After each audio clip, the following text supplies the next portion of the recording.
Hey John, thank you for sending me your booster. I've got it on the test machine, and first thing we're going to do is test the brake light switch, make sure it works. And I'm going to do that before I do anything else because the machine makes so much noise and you can barely hear the continuity beep on the VOM. So I'm going to activate the booster.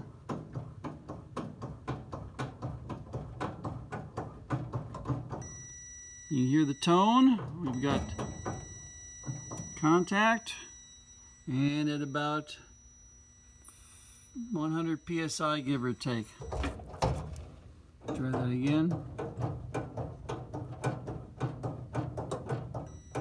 Okay, so we got a functioning brake light switch, and I've got you some new correct cheesehead screws on there. Turn this off. Got some new correct cheesehead screws. Now then, let's see. Let's go through the process. Let's see. The booster, we got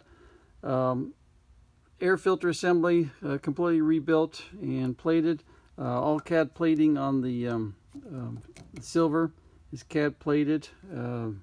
Black oxide on the black parts, and new vacuum diaphragm in here. All new hydraulics internally.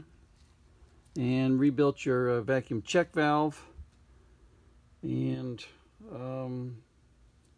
let's see, on the booster itself, you notice I got a little seepage right here. Well, that's because I tightened it up as best as I could by hand. But what you want to do is when this thing's in the car, you're going to want to use these flats right here on the slave cylinder, put a wrench on the flats, and then crank down on this fitting here, because if you don't, you have the possibility of turning this whole slave cylinder and getting it clocked incorrectly.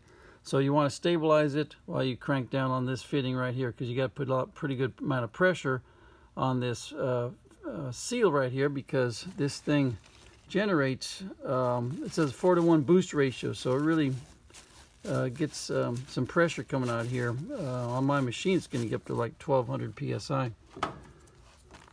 This port right here is a vacuum port that you can use anytime that you want, and what it does is let you know when the booster is activated. That hose goes over to this gauge right here, and this gauge, both the gauges are going to read vacuum as supplied by the machine, and then as the booster is activated, this gauge is going to go to zero and hit zero when the booster is fully activated. And you can do the same thing when you have the booster in the car.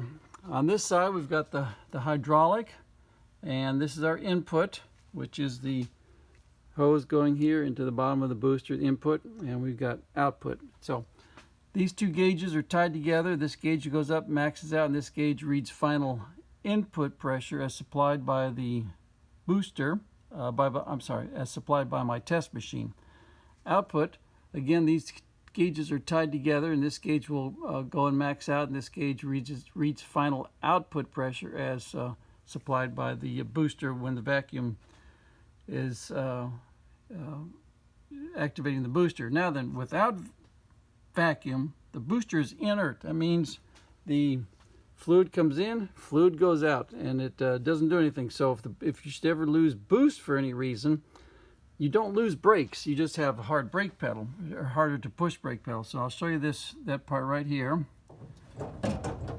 Try to eliminate the glare.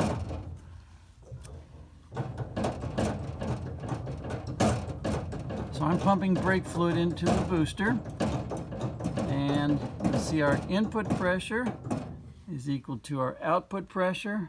So we're all at 350 approximately. Now then, when this thing is activated with vacuum, you'll see that this will hit 350, but this output will dramatically change. Waiting for our vacuum to build.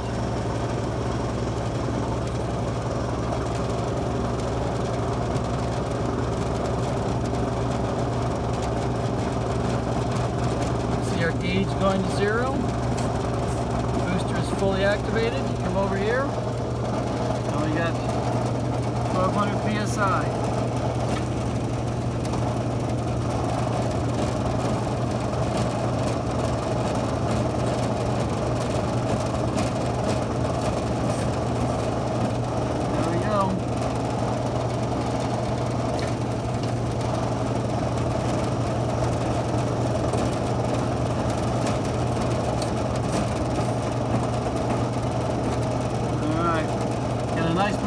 that. And while we are under pressure, we're going to check for leaks. Like I said, got my seepage right here, but we check all of our other fittings. We check our brake.